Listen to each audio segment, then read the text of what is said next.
जाग हे अनंत तुमे, जागी उठ महाशून्य।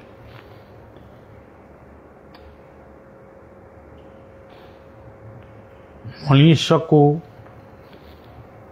सद्बुद्धि दियो प्रभु, जीव मान को बंचिबा पई साहा हुआ प्रभु। बन जंगल नद नदी झरणा सुंदर पृथ्वी सुंदर देश जीवन चलनी एमती लीला आपणकर चली थाउ। आम भली केते आसीबे एथिकु चली जीवे चाहूँ चाहूँ सेमती गोटे स्वप्न भली लगुच। आपण क्यों सत्यर क्यों तेतार क्यों द्वापर क्यों कलिर प्रकृत रे आपणकर क्यों धर्म प्रति भल पाइबा अच्छी किए आपणकर निजर से कथा आपण ही जानिबे। आमे समीक्षा करी भूल ठीक बाछिबा आमर से शक्ति नहीं। गोटे करुछु प्रतिष्ठा को छाड़ीचु पुणी आम प्रतिष्ठा करने मातिचु। अर्थ छाड़िलु पुणी अर्थ रे मातिलु। हो एबे से परमात्मा को मोर निवेदन सब तो करुच्ची आज भी करुच्ची। तेरे भक्त माने जो माने बलिया को टिके भल पाउचंती बा शिशु अनंत आश्रम को भल पाउचंती बा जो माने टिके बलियार शिष्य नहले भी बलियार कथा कि बलियार काम को जो माने पसंद करुचंती से मान को उद्देश्य रे केतोटी कथा आज कहबी। प्रथम रे कहबी बलिया वर्तमान केते कथा जेते जंजाल निजे ही सृष्टि करथिला। भाबुथिली एई सब जंजाल गुड़िक बोधे भगवान ताको अनुमोदित करिवे, किंतु भगवान अनुमोदित करिसेंती कि नहीं मुझे कहीपरिनी। कि मनीष बाबा कही से बाबा आउ मोर दरकार नहीं। मनीष मते निंदा करिवो कि प्रशंसा करिवो सब गुड़ाक मनीष इच्छा। मनीष को स्वाधीनता देवा दरकार। थरे कही गोटे गोटे पुराणा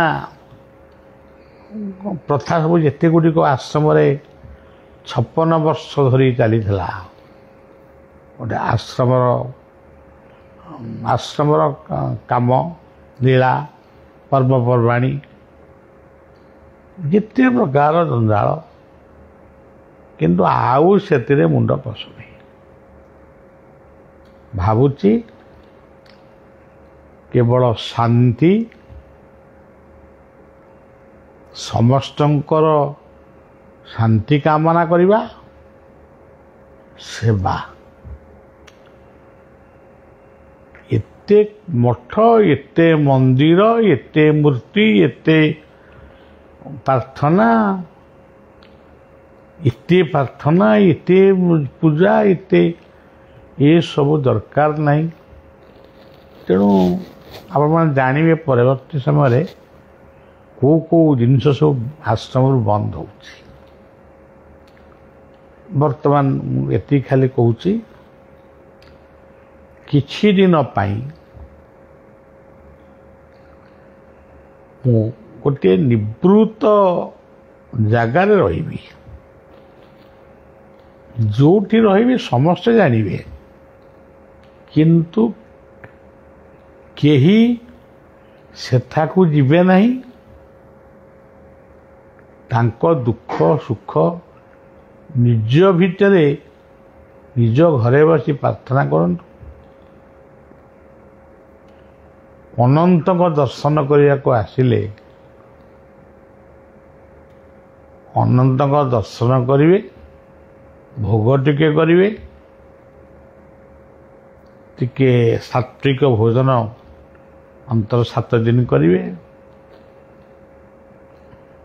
ଜୟ ଶିଶୁଆନନ୍ଦଙ୍କ ନାମ ସ୍ମରଣ କରିବେ। ଯେଉଁଠି ରହିବି ସେଠିକି ଯାଇ ଜଞ୍ଜାଳ କରିବେନି।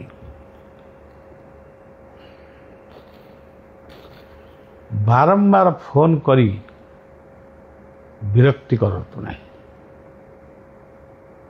ବରଂ ଦୁଃଖ ଆସିଲେ, ବିପଦ ଆସିଲେ ଚେକା ପକାଇ ବସିକିରି ହୃଦୟକୁ ଧ୍ୟାନ କର। ସବୁ ଦୁଃଖ ସେ ତୁମର ଶୁଣିବେ। ସେଇ ହୃଦୟରେ ଅନନ୍ତ ଅଛନ୍ତି। ସେଇ ହୃଦୟ ହିଁ ଆପଣଙ୍କର ଭଗବାନଙ୍କର ସର୍ବଶକ୍ତିମାନଙ୍କର ସିଂହାସନ। ଯିଏ ଯେଉଁ ଧର୍ମର ମତର ହୁଅନ୍ତୁ ନା କାହିଁକି, ହୃଦୟକୁ ଚିନ୍ତନ କର। ବର୍ତ୍ତମାନ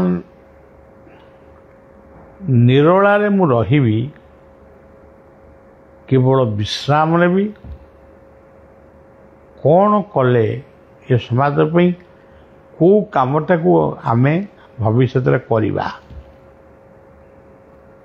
ମନ୍ଦିର ତ କରିବାର ପ୍ରଶ୍ନ ଉଠୁନି, ମୂର୍ତ୍ତି ପ୍ରତିଷ୍ଠା କରିବା ପ୍ରଶ୍ନ ଉଠୁନି। ମୂର୍ତ୍ତି ଗୁଡ଼ିକ ସବୁ ବିସର୍ଜନ ବି ଆମେ କରିଦେଉଛୁ, କରି ଆରମ୍ଭ କଲୁଣୁ। କେବଳ ମୂର୍ତ୍ତି ନୁହଁ, ବରଂ ଗଛ ବୃଛ ଲାଗିବ, ଅସହାୟ ମଣିଷର ସେବା କରିବ। ଆଉ ଗୋଟେ ନିବେଦନ କରୁଛି, ଆଶ୍ରମର ଯେଉଁ କାର୍ଯ୍ୟକ୍ରମ ସବୁ ଚାଲିବ ସେଟା ପ୍ରଥମ ହେଉଛି ଜୀବ ସେବା, ମାନବ ସେବା। ଠାକୁରଙ୍କର ଯେତିକି ସେବା ଅଛି ଚାଲିବ। ଆପଣମାନେ ଇଷ୍ଟାର୍ଘ୍ୟ କ'ଣ ସବୁ ଦେଉଥିଲେ, ଆଉ ଦେଉଛନ୍ତି କି ନାହିଁ ମୁଁ କହିପାରିବିନି। ନ ଦେଉଥିଲେ ଦିଅନ୍ତୁ, ଟିକେ ସେଗୁଡ଼ିକ ଭଲ ଭାବରେ ଚାଲୁ। ଠାକୁରଙ୍କର ନିତ୍ୟ ନୈମିତ୍ତ ସେବା ଅର୍ଚ୍ଚନା ପାଇଁ କିଛି ଅର୍ଥ ଫିକ୍ସ ଡିପୋଜିଟ୍ କରାଯାଇଥିଲା, ସେଠୁ କିଛି ଖର୍ଚ୍ଚ ହେଇଛି, ଆଉ କିଛି ଅଛି। ଆପଣମାନେ ଥରେ ଥରେ ଦେଇଥିଲେ, ଆଉ ଥରେ ଦେଇଦେଲେ ଅନ୍ତତଃ ଟିକେ ମାନେ ଟିକେ ଆଶ୍ରମ ଟିକେ ଜଞ୍ଜାଳରୁ ଶାନ୍ତ ହୁଅନ୍ତା, ବା ଆପଣଙ୍କ ଅର୍ଥରେ ଆଶ୍ରମଟା ବି ଚାଲନ୍ତା। ଆଉ ବଳିଆ ସ୍ୱାଧୀନ ଭାବରେ ବିଚରଣ ବର୍ତ୍ତମାନ କରିବ। ଯେଉଁମାନେ ବଳିଆକୁ ଲକ୍ଷ୍ୟ କରି ଆସିଥିଲେ ସେମାନେ ମଧ୍ୟ ଏ ସ୍ୱାଧୀନ ଭାବରେ ରହିବେ ଏବଂ ସମସ୍ତେ ବୃକ୍ଷ ଲଗେଇବେ ଓ ବଞ୍ଚେଇବେ। ଏଇଟା ହେବ ଆମର ସମସ୍ତଙ୍କର ଶ୍ରେଷ୍ଠ ପୂଜା ଆଉ ପ୍ରାର୍ଥନା। ଯେଉଁମାନେ ଘରେ ସବୁ ଫଟୋ ପୁଳାଏ ରଖି ପୂଜା କରୁଛ, ସେଟା ସବୁ ଛାଡ଼। ଗୁରୁଙ୍କ ଫଟୋଟି ପରିଷ୍କାର ପରିଚ୍ଛନ୍ନ କରି ରଖ, ଅନନ୍ତଙ୍କ ଫଟୋଟି ପରିଷ୍କାର ପରିଚ୍ଛନ୍ନ କରି ରଖ। ସେଇ ଗୋଟା ପୂଜା। ଆଉ ଦୀପ ଲଗେଇବା, ଧୂପ ବୁଲେଇବା, କେତେ ଲୋକ ପୋଡ଼ି ହେଇକି ମରିଯାଉଛନ୍ତି। ଖାଲି ପ୍ରଣାମ କରି ଶିଖ, ନିଜର କର୍ତ୍ତବ୍ୟକୁ ପାଳନ କରିବା ପାଇଁ ଠିକ୍ ସମୟରେ ଚେଷ୍ଟା କର। ଆଉ ବିଶେଷ କହିବାକୁ ଇଚ୍ଛା ଥିଲେ ବି କହିପାରୁନି, କାରଣ ଅନେକ ସମସ୍ୟା ରହିଛି। ତାକୁ ଆମେ ଏଇଠି ବସିକିରି ତାକୁ ସବୁ ସମାଧାନ ଟିକେ କରୁଛି।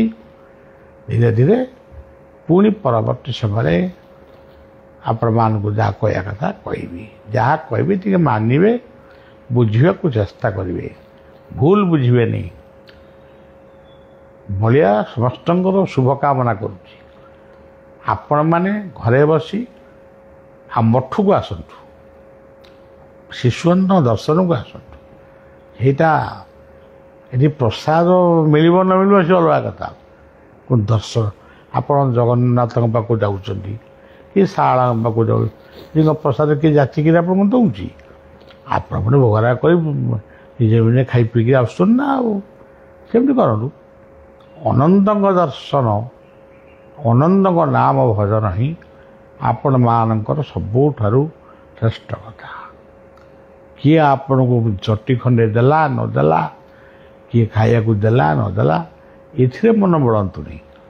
ଆପଣମାନେ ଯେଉଁ ଅର୍ଥ ଟିକେ ପଠାଇବେ, ସେଥିରେ ନିଶ୍ଚୟ ଭକ୍ତମାନଙ୍କର ସେବା ହେବ, ଜୀବମାନଙ୍କର ସେବା ହେବ। ଏତିକି କହି ମୋର କଥାକୁ ଏଇଠି ବିଶ୍ରାମ ଦେଉଛି। ପୁଣି ପରବର୍ତ୍ତୀ ସମୟରେ ଆପଣମାନଙ୍କୁ ବାର୍ତ୍ତା ଯାହା ଦେବା କଥା ଦେବି। ଜୟ ଗୁରୁ, ଜୟ ଗୁରୁ।